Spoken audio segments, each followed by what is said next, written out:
Opa, tudo bem, Erly? Como é que você Tudo, tá? tudo bem, agora dá certo. Agora dá certo.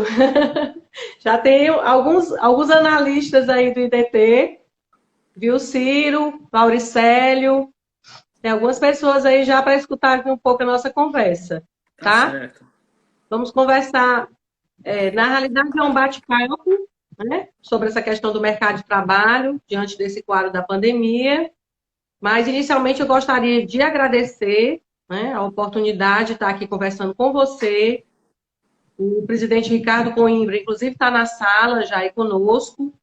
E a gente tem procurado fazer essas lives desde março, ano passado, quando começou a pandemia. A gente pensou inicialmente que seria algo passageiro, mas depois a gente viu que a economia tinha tudo a ver com a saúde e o momento que a gente estava vivenciando. E ficamos todas as terças-feiras, às 18 horas ou 18h30, para conversar sobre temáticas da atualidade de uma maneira geral. Não só assuntos de economia, mas assuntos que têm impactos, né, de uma maneira ou de outra, na vida das pessoas. E nós sabemos que a Covid, né, a Covid-19, ela começou em março, está com 1 ano e 3 meses que a gente está vivenciando essa realidade. Então, já tivemos aí uma segunda onda, né? Nós economistas dizemos assim, e tem uma possibilidade aí, já se fala, a partir de agosto, de repente, se não tiver uma aceleração muito grande das vacinas e as vacinas não forem muito eficazes, o início de uma terceira onda. Sabemos que as atividades econômicas, de maneira geral, estão retornando, né, com moderação, com muito cuidado. O governador Camilo Santana tem tido toda uma atenção nesse sentido de não ter essas atividades generalizadas, né? Teve todo esse grupo, né, de estudo e de análise, né, com a saúde, com o Ministério Público, com os diversos órgãos, prefeitura de Fortaleza, quais são as atividades econômicas que vão retornando, e em detrimento disso, a gente está aí diante de uma nova realidade. Mas sabemos que a pandemia veio para mudar a vida das pessoas também. E isso ocasionou, né, impactos muito grandes e muito, né, catastróficos, eu diria, no mercado de trabalho. Porque mudaram, né, a forma de atuação das pessoas, né? O mercado informal foi totalmente engessado, né? Não pôde nem trabalhar, a não ser que fosse em casa. As pessoas tiveram que adaptar uma nova realidade. Muita gente do mercado informal e as micro e pequenas empresas, de uma maneira geral, não tinham os processos e nem sistemas informatizados e nem grupos de redes sociais, Instagrams, WhatsApp, que pudesse fazer suas vendas, né, suas comercializações de produtos. E, em função disso, teve que se readaptar a um novo modelo de um dia para o outro, né, eu diria. Mas nós sabemos que estamos aí no momento atual, tivemos inclusive agora no primeiro trimestre de 2021 um crescimento no PIB, né, de 2,1%, que não era esperado. Isso se iguala e se compara ao primeiro trimestre lá antes da pandemia de 2020. E o PIB, todos nós aqui que estamos aqui escutando, em sua maioria, sabemos que é o produto interno bruto que representa a riqueza, né, nacional e a riqueza do Estado. E se a gente teve um crescimento, a gente sabe, né, por outro lado, que as atividades econômicas estão aí retomando. E aí eu queria falar, a primeira pergunta que eu queria fazer a você, Erly, aliás, eu queria que você se apresentasse na sua apresentação, acho que fica mais claro e mais objetivo, e você depois falasse, já respondendo uma primeira pergunta, que seria exatamente o impacto da pandemia na economia e no mercado de trabalho.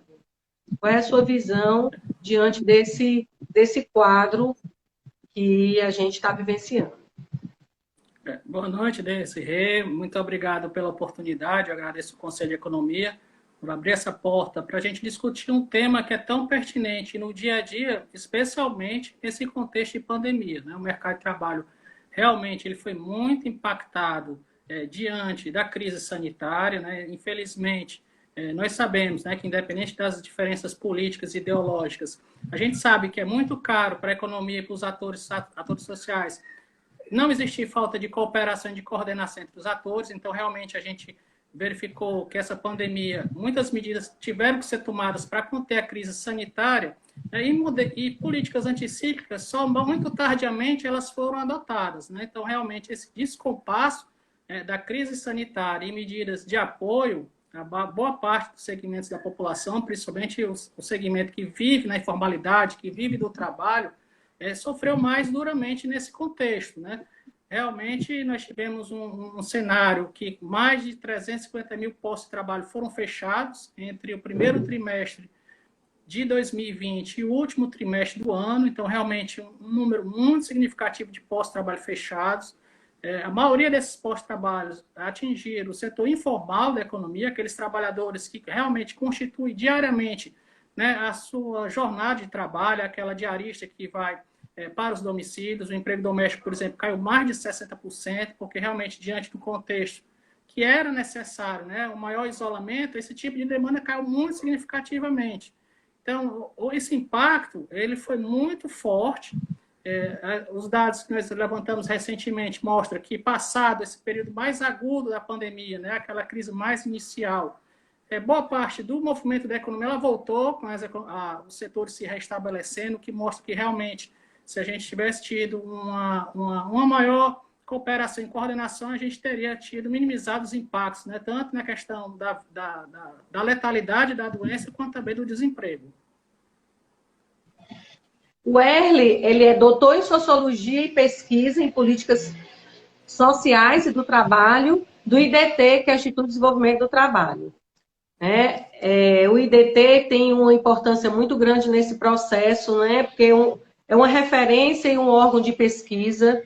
Né? Sabemos que muitos dados ligados a essa área do mercado de trabalho, mesmo sabendo de algumas dificuldades do governo federal em compilar essas informações, porque o nível amostral diminuíram, ainda é possível fazer algum trabalho. Inclusive, Erle, tem até um trabalho de vocês, né, muito importante, falando sobre essa temática que a gente vai conversar hoje, está conversando hoje, que está no site do IDT, né, que é exatamente esse mesmo título que a gente está levando aqui para a live, e é um trabalho extenso, se eu não me engano, já lá em torno de mais de 50 páginas, e tem dados, né, amostrais, dados estatísticos que representam essas realidades. Né? E aí, Erle, eu queria também assim, aproveitar um pouco o gancho do que você comentou, e eu queria que a gente falasse um pouquinho sobre a questão da dinâmica do emprego formal, né? Que a gente sabe que alterou, né, essa forma de atuar, o emprego formal. Né? Tivemos alguns pontos aí relacionados à própria questão trabalhista, que o governo federal, ano passado, fez algumas medidas. Uma delas foi a redução da carga horária. Teve também algumas atividades, como a área de TI, que hoje as pessoas estão trabalhando, em sua maioria, na medida do possível, no trabalho virtual. Né? O governo e as iniciativas privadas, de uma maneira geral, voltaram às suas atividades, mas esse modelo de trabalho formal, inclusive de trabalho híbrido, né, que é uma parte presencial, outra parte remota, acredito eu que com essa tendência que com essa vivência que nós tivemos agora e com algumas mudanças da forma de trabalho, ela possa vir continuar, até porque ela tem impacto no custo das empresas. Muitas vezes as empresas diminuem o custo quando diminui conta de energia, quando diminui conta de gasto com pessoal, quando diminui conta de deslocamento, as reuniões virtuais que muitas vezes acontecia para você ir para uma reunião em São Paulo, para participar de uma reunião em um dia, 2 dias. Acredito que com a tecnologia nós vamos mais fazer essas reuniões de um modo remoto.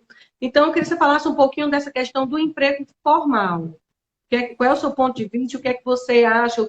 Qual é o recado que você daria para a iniciativa privada e também para o governo, que é onde você está hoje, que poderia estar dando mais dinamicidade, mais resultado para os órgãos, também utilizando modalidades diferentes, sem ser aquela modalidade que era 100% presencial? A gente tem um dado curioso, né, que embora tenha existido a mudança da metodologia de apuração dessa movimentação do emprego formal, né, o Ministério da Economia, desde o ano passado, vem contabilizando outros tipos de contratos, né, como os contratos intermitentes, tempos parciais e principalmente o trabalho temporário, então fica difícil fazer comparações com as séries anteriores. Mas mesmo nesse contexto de modificação, foi curioso que o Estado do Ceará gerou mais de 18 mil postos de trabalho em meio à pandemia, né? Os dados mostram claramente que após aquele período mais crítico de isolamento social, né, que foi entre o mês de abril a junho, nós tivemos um processo lento de recuperação da economia, ou seja, a economia tradicionalmente cresce mais no segundo semestre. Isso veio acompanhado de um movimento paulatino de liberação das atividades econômicas, veio acompanhado também por medidas anticíclicas, né, a questão do auxílio emergencial, o saque do FGTS. Então, vários desses fatores mostraram que realmente, e chama a atenção, dizer, que o Estado de Ceará, no ano passado, ele contabilizou o menor número de demissões dos últimos 10 anos. Isso porque, por fora aquele período mais grave da pandemia, realmente aquela medida, né, embora tenha controvérsia com relação à medida, né, mas a redução de carga horária e salário acabou estancando o fluxo de demissão que foi posto a cabo principalmente no mês de abril. Né? No mês de abril a gente registrou o maior número de demissões no estado do Ceará, em toda a série histórica. Foram quase 40 mil postos de trabalho fechados, né, com impacto em vários setores. Então, realmente foi um impacto muito significativo.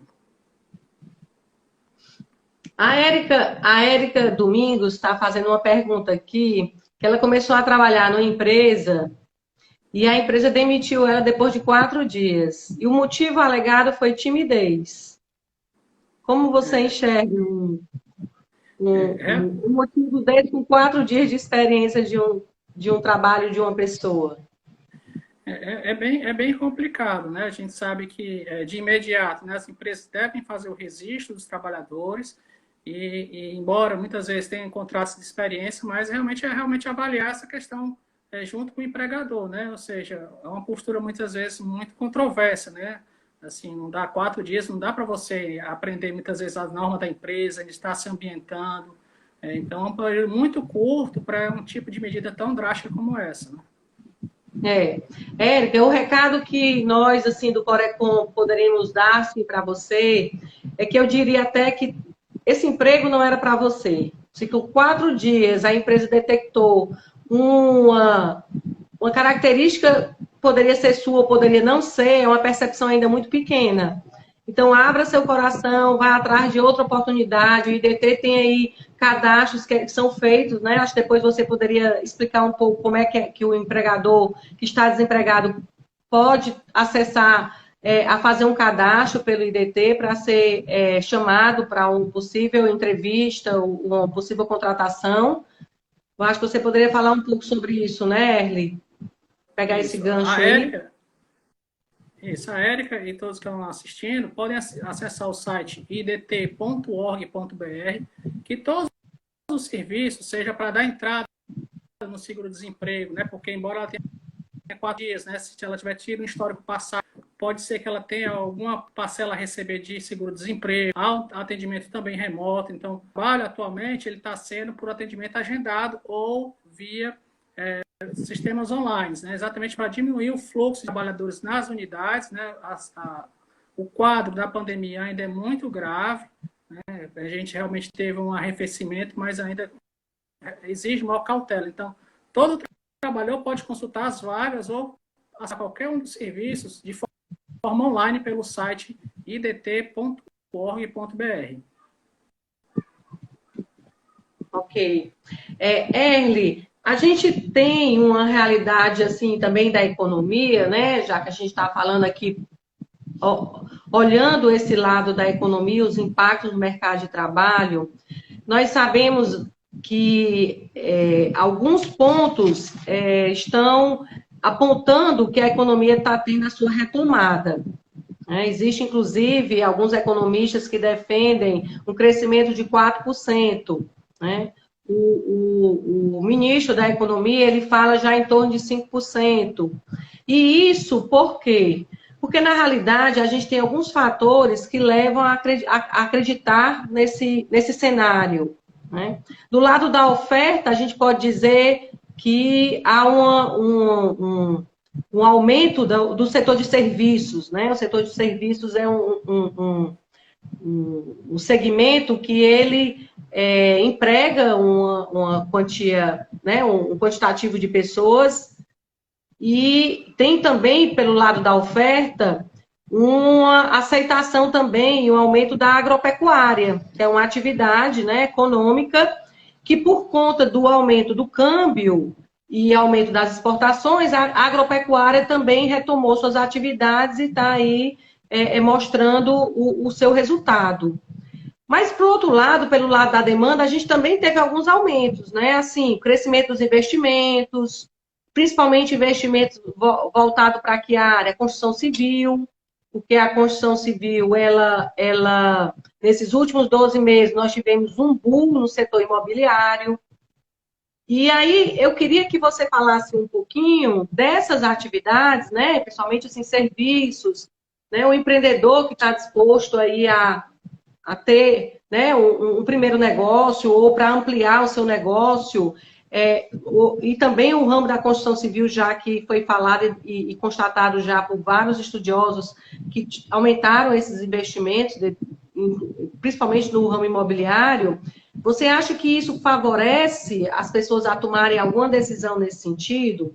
Entrar para o mercado de serviço ou comprar um imóvel? Como é que você enxerga isso dentro dessas estatísticas que vocês estudam aí pelo IDT?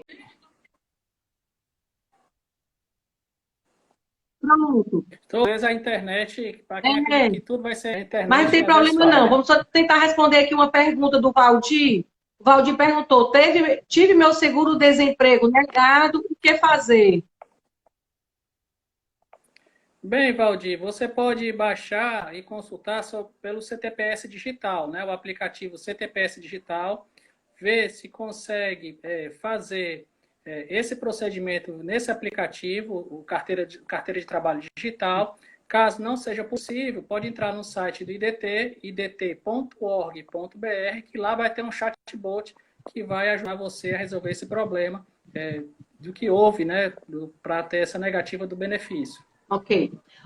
Eu não sei até que ponto você ouviu a última pergunta, mas eu vou ser bem objetiva só na pergunta, que eu contextualizei um pouquinho a economia do lado da oferta e do lado da demanda, tá? Mas o que é que o pessoal gostaria de saber, que geralmente nos perguntam? É assim, a construção civil, o setor imobiliário está bem aquecido agora. Então, as pessoas perguntam muito assim, é momento para a gente tomar uma decisão para comprar algum imóvel? O setor de serviço também é um dos setores que também teve um aquecimento. E a agropecuária, diante da exportação e do câmbio, também teve um crescimento. Como é que você vê esses três setores aí econômicos e qual é o recado que você passa para os nossos ouvintes aqui? De maneira geral, a gente tem um contexto de recuperação da economia, né? Embora esteja apontando um crescimento, a gente tem que considerar que o ano passado é uma base muito baixa, né? Teve uma queda muito forte da economia, não apenas cearense, mas a nacional e a mundial teve um baque muito forte. E nós temos um contexto ainda muito preocupante, né? Nós temos a taxa de desemprego de 15%, a última taxa divulgada pelo IBGE do primeiro trimestre de 2021, que é a taxa mais elevada de todo o período recente. Então, isso traz muita preocupação. Nós temos um contexto de endividamento das famílias, nós temos uma inflação que ainda também é significativa. Então, realmente, demanda de produtos de longo prazo, realmente há uma maior cautela, né? O desemprego está muito alto, isso exige maior cautela. Não obstante essa realidade, a gente percebe claramente que há um processo de maior demanda, né? Se realmente nós tivermos um processo de aceleração da economia, há uma perspectiva de bem-estar, há toda aquela demanda reprimida que as pessoas têm à vontade, né? Volta a ter muito significativamente, então nós podemos ter um processo de recuperação mais significativo.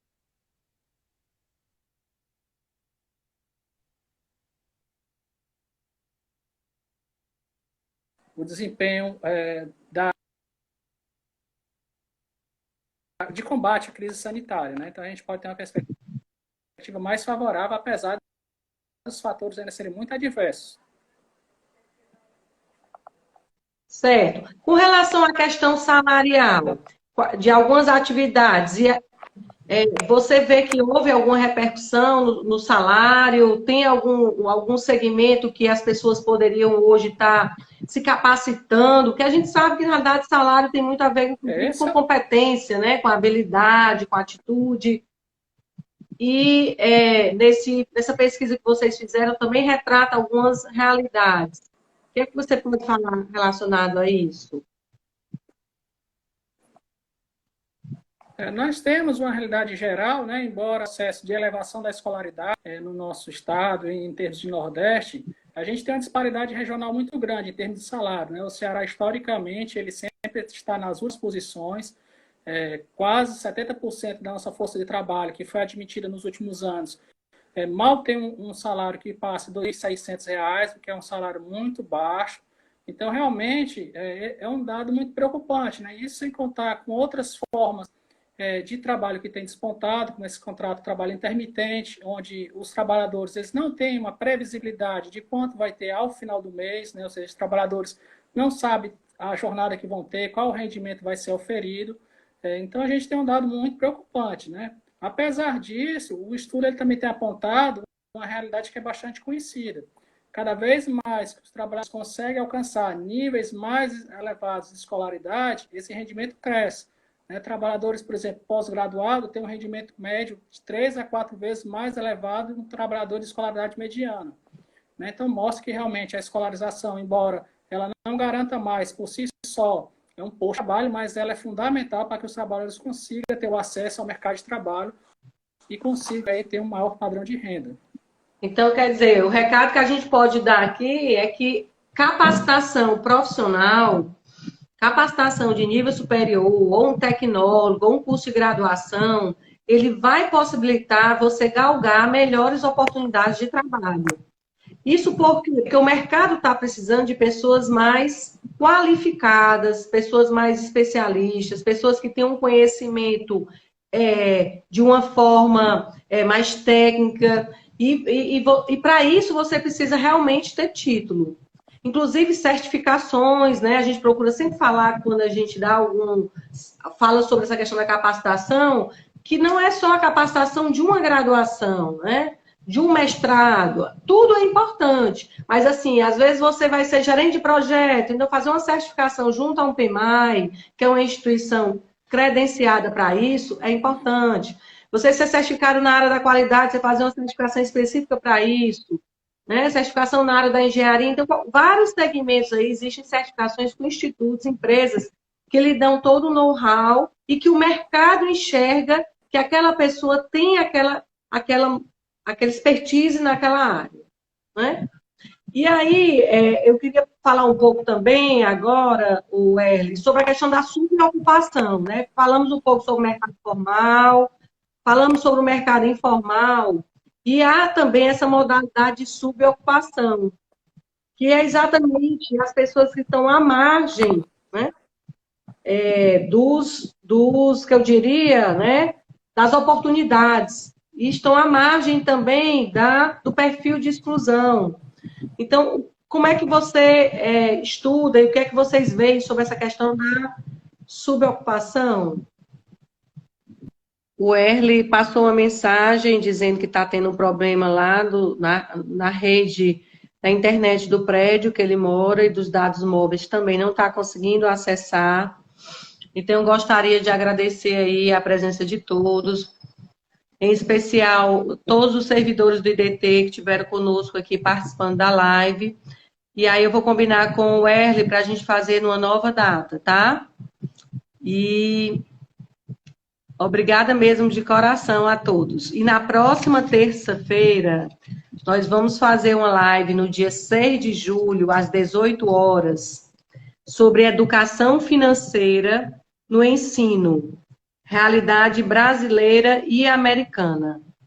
Inclusive, vai ser com a Tatiana Cipião, ela é economista e mestre em políticas públicas, está morando nos Estados Unidos, trabalhando numa escola pública, e a nossa conselheira, Darla Lopes, que é conselheira do Corecon e conselheira do IBEF, Instituto Brasileiro Executivo Financeiro, diretora do IBEF na área de educação financeira, vai estar conosco nessa live da próxima semana, tá?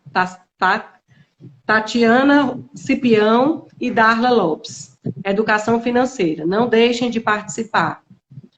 Inclusive, o SEBRAE ontem assinou um convênio com a Prefeitura de Fortaleza para ajudar nesse processo de educação financeira, empreendedorismo nas escolas públicas. Então, é uma temática que está partindo desde o ensino médio, ensino fundamental. O governo do Estado também está com um projeto de lei na Assembleia Legislativa tramitando.